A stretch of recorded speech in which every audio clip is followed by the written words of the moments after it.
OnePlus Nord Buds CE है। इनकी price है 2300 रुपये, लेकिन इनके साथ करना क्या है, सांबा रिव्यू। यस, लेकिन एक प्रॉब्लम है, काफ़ी बड़ी प्रॉब्लम है इनके साथ। वो क्या है मैं आपको आगे बताऊंगी, पहले चलते हैं स्टूडियो। चलो। OnePlus 10 Buds को OnePlus 10T के साथ लॉन्च किया था एंड मैं पिछले एक हफ्ते से इन्हें यूज़ कर रही हूँ। तो चलो सीधा रिव्यू स्टार्ट करते हैं एंड बात करते हैं डिज़ाइन की। तो दोस्तों ये रहा ग्रे कलर में एयरपॉड्स। एक्चुअली ये है तो OnePlus के बड्स, लेकिन अगर मैं यहाँ से ब्रांडिंग हटा दूँ तो बिल्कुल एयरपॉड्स जैसे ही लगते हैं। बड़े क्यूट से हैं, आई वुड से। इनका जो डिज़ाइन है काफ़ी क्यूट है, कॉम्पैक्ट है, मिनिमलिस्टिक है, ग्लॉसी फिनिश के साथ आता है। लेकिन एक मेजर ड्रॉबैक है कि स्क्रैचेस बहुत ज़्यादा पड़ते हैं इस पर। दूर से पता नहीं चलेगा, अगर आप क्लोजली ऑब्जर्व करोगे तभी पता चलेगा। जैसे मैंने कहा यहाँ पर ये ग्रे कलर में, मिस्टी ग्रे कलर का है। अगर आपको ये कलर पसंद आया, मुझे वैसे काफ़ी पसंद आया, काफ़ी इंस्टाग्रामेबल और काफ़ी मिनिमलिस्टिक सा है। जो इसका लिड है ना वो काफ़ी सही है, स्नैपी फील तो देता ही है, लेकिन सस्ती फीलिंग नहीं होती इससे। कि मतलब है तो ये बजट वाले एयरपॉड्स, आई मीन एयरपॉड्स, देखो एयरपॉड्स जैसे लग रहे हैं इसलिए मैं एयरपॉड्स बोल रही हूँ। है तो ये बजट बड्स, लेकिन इनका जो बिल्ड क्वालिटी है वो काफ़ी सही है। सामने की तरफ में एक LED इंडिकेटर दिया हुआ है, नीचे की तरफ में टाइप C चार्जिंग पोर्ट है। ऑल्सो यहाँ पर जो मिसिंग है वो है एक रीसेट बटन। कनेक्ट करने का क्या प्रोसेस है वो मैं आगे चलकर आपको बताती हूँ। ये रहे बड्स, देख लो आप खुद ही, ये रहे बड्स। बिल्कुल एयरपॉड्स जैसे ही दिखते हैं, बस डिफरेंस ये है कि यहाँ पर जो स्टेम साइज़ है वो थोड़ी छोटी है and half in year design है, जो मेरे लिए बहुत ज़्यादा कंफर्टेबल नहीं है क्योंकि मेरे कानों में दर्द होने लगता है इन्हें पहनने के बाद ही। लेकिन अगेन ये पर्सन टू पर्सन वैरी करता है। अगर डिज़ाइन को ओवरऑल मैं सम अप करूँ तो डिज़ाइन इनोवेटिव साइड पर नहीं है, लेकिन इसकी बिल्ड क्वालिटी काफ़ी सही है बजट को ध्यान में रखते हुए। ऑल्सो काफ़ी पॉकेट फ्रेंडली सा डिज़ाइन है इसका। चलो बढ़ते हैं हम कनेक्टिविटी की तरफ। कनेक्ट करने के लिए दो तरीके हैं, Bluetooth and hello melody app. जो फर्स्ट तरीका है वो तो काफ़ी इजी है, केस खोलते ही बड्स पेयरिंग मोड में चल जाते हैं एंड ईजिली कनेक्ट हो जाते हैं। लेकिन जो दूसरा तरीका है काफ़ी फसी है बॉस। ये जो हेलो मेलोडी ऐप है इसे मैंने कम से कम 4 फ़ोन्स में इंस्टॉल किया एंड कनेक्ट करने की कोशिश की इन ऐप्स को, लेकिन ये कनेक्ट ही नहीं हो रहे थे। तो हमने OnePlus को रीच आउट किया और उनसे पूछा कि बताओ भाई क्या दिक्कत है इनके साथ। अभी तक उनकी तरफ से कोई आंसर नहीं आया। जैसे ही कुछ आता है मैं आपको सबसे पहले आकर अपडेट करूंगी। इसके जो टच सेंसर्स है ना, जो यहाँ टिप पर दिए हुए हैं, बिल्कुल बड्स की टिप पर टच सेंसर्स दिए हुए हैं, वो भी बहुत ज़्यादा अच्छे नहीं हैं।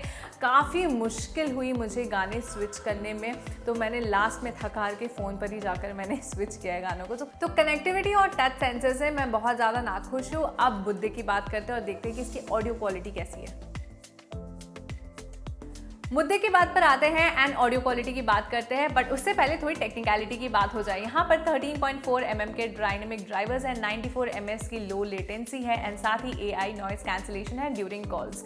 अब प्रैक्टिकलिटी की बात करते हैं कि ये सिर्फ नाम के हैं कि काम के भी है। तो इसका जो ऑडियो आउटपुट है ना वो काफ़ी बैलेंस्ड है and I was in fact surprise कि अबव एवरेज है इनकी जो ऑडियो आउटपुट है। एंड ऐसा मैंने कोई एक्सपेक्ट नहीं किया था क्योंकि बजट TWS है, तो मेरे इनिशियल एक्सपेक्टेशंस यही थे कि मफल्ड वॉइस होगी, बेस काफ़ी ज़्यादा पंची होगा, बट आई एम ग्लैड कि ऐसा कुछ नहीं है। वोकल्स काफ़ी क्लियर थे, इंस्ट्रूमेंट सेपरेशन भी ठीक ठाक था। इस पर मैंने अपनी फेवरेट प्लेलिस्ट सुनी हैरी स्टाइल्स की, जहाँ पर मैंने late night walking and Matilda जैसे गाने सुने।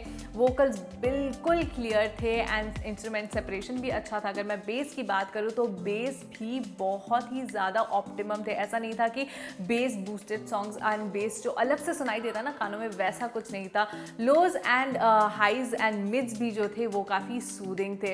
अपार्ट फ्रॉम ऑडियो आउटपुट, इसकी जो कॉलिंग है उसके लिए मैंने एक छोटा सा सैम्पल रिकॉर्ड किया है, आप वो देखो और बताओ कि कैसी है इसकी calling output. Hi guys, so apart from audio मैंने इसे कॉलिंग के लिए भी यूज़ किया है। इतना ज़्यादा कुछ फंसी है नहीं, स्पेशली कॉल्स के लिए यहाँ पर AI नॉइस कैंसिलेशन दिया हुआ है जो मेरे हिसाब से बहुत ज़्यादा इफेक्टिव नहीं है। ये वाला जो क्लिप है यहाँ पर मैंने ईयरबड्स यूज़ किए हैं, तो आप बताओ कि आपको इसकी माइक क्वालिटी कैसी लगी। अगर ANC की बात करो तो यहाँ पर मैंने ANC एक्सपेक्ट नहीं किया था, लेकिन अगर आउट ऑफ द बॉक्स होता, अगर आउट ऑफ द बॉक्स दिया हो रहता ANC, तो आउट ऑफ द बॉक्स चीज़ें किसे नहीं पसंद है। एनीवेज, अगर ऑडियो आउटपुट की बात करो तो ऑडियो आउटपुट यहाँ पर एवरेज है। अगर आप एक ऐसा बजट TWS खोज रहे हो जो आपके daily walks and daily commute के टाइम एक अच्छा कंपेनियन बन सके, सो आई वुड से कि OnePlus Nord Buds CE is your go to option. अब बढ़ते हैं कि इसकी बैटरी लाइफ कैसी है। OnePlus Nord Bud CE में आपको 4 से 5 घंटे की बैटरी लाइफ मिल जाती है एंड साथ ही चार्जिंग केस जो है वो 20 घंटे की बैटरी लाइफ स्टोर करके रखता है। What's more interesting is like 1 घंटे की चार्ज के बाद आपको 1 से 1.5 घंटे का प्लेबैक टाइम मिल जाता है। इंप्रेसिव है ना। और तो चार्जिंग के लिए आपको टाइप सी केबल की जरूरत पड़ेगी, चार्ज होने में भी ज़्यादा टाइम लगता नहीं है इन बड्स को। तो overall charging point of view से चीज़ें काफ़ी सॉर्टेड है, मुझे अच्छी लगी। अब बढ़ते हैं कि आपको लेना चाहिए या नहीं, यानी कि फाइनल वर्डिक्ट की तरफ।